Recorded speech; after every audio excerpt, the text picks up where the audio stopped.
guys, Diggs and I are out at the new house. My bigger coil on, full sensitivity, running all out.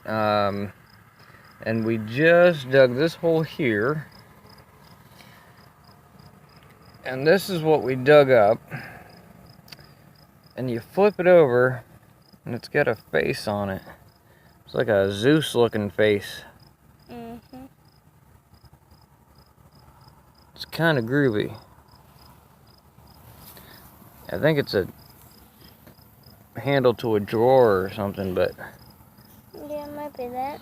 But that's cool looking. Wish it'd focus a little better, but you can kind of see it.